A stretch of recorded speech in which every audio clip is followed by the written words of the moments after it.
கும்மாலம்மன் கோயில் தெருவில் ஒரு சமுதாய நலக்கூட அமைக்கப்பட்டிருக்கு.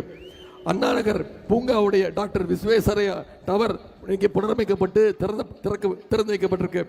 பக்கத்திலே ஒரு முழு நேர கிளை நூலகம் திறக்கப்பட்டிருக்கு. என்ஜிஓ குடியிருப்பில் ஒரு புதிய அங்கன்வாடி மையம் கட்டப்பட்டிருக்கு. அசோக் நகர் பகுதியில் புதிய அங்கன்வாடி மையம், கெனால் ரோட்ல பேட்மிண்டன் இறகு பந்து மைதானம் மற்றும் ஜிம் அமைக்கப்பட்டிருக்கு. புதிய பல்நோக்கு மையம் அமைக்கும் பணிகள் 50 லட்சம் ரூபாய் மதிப்பீட்டில் 102வது வட்டில் 160 பேட்டரி வாகனங்கள் எடுத்துக்கின்ற வகையில் மாநகராட்சி பார்க்கிங் வசதி ஏற்படுத்தப்பட்டிருக்கு. எம்ஜிஆர் குடியிருப்பில் மெட்ரோ வாட்டர் நேரடி குழாய் மூலம் இன்னைக்கு விநியோகம் செய்யப்படுது. 107வது வட்டத்தில் இன்னைக்கு புதிய கவர்மெண்ட் ஹாஸ்பிட்டல் திறந்திருக்கா, புதிய அரசு மருத்துவமனை. எம்எச் குடியிருப்பில் புதிய தரைப்பாலம், யூபிஎஸ்சி பயிற்சி மையம் கட்டுவதற்கு நடவடிக்கை.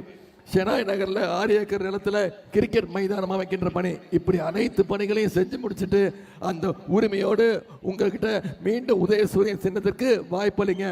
சகோதரி சிற்றரசை அதிகமான வாக்கு வித்தியாசத்தில் ஜெயிக்க வச்சு சட்டமன்றத்துக்கு அனுப்பன்னு உரிமையோடு கேட்க வந்திருக்கிறேன்.